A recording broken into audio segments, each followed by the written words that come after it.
Mister Barnabus Fox's Grand Adventure. Mr. Barnabus Fox was not like the other red pandas at the zoo. While they napped in the sun, he twirled and leaped, his fluffy tail a blur of red and white. He loved to dance more than anything in the world. But when his paws grew tired, he would turn to his other great love, improv quilting. He gathered bits of colorful cloth that the zookeepers left behind and stitched them together into wild, wonderful patterns.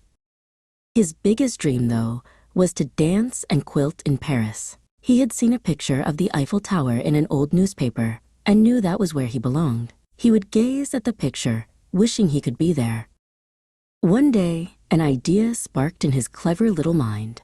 He looked at his quilt, then at the picture of Paris. "My quilt," he whispered. "It can be my map, my ticket."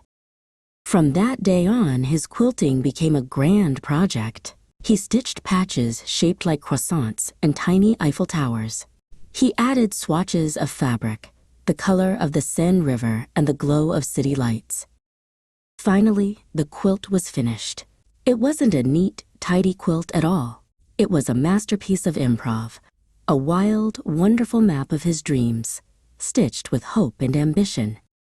He knew just what to do. He climbed to the very top of the tallest tree in his enclosure, the big, gnarled oak. He held his quilt tightly, the fabric rustling like 1,000 tiny whispers. With a deep breath and a final, brave twirl, he leaped. The quilt billowed out behind him, catching the wind like a giant, colorful sail. He was flying.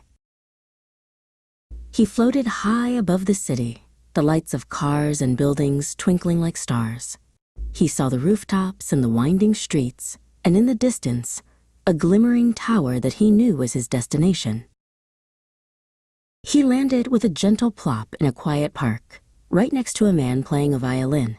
The man smiled.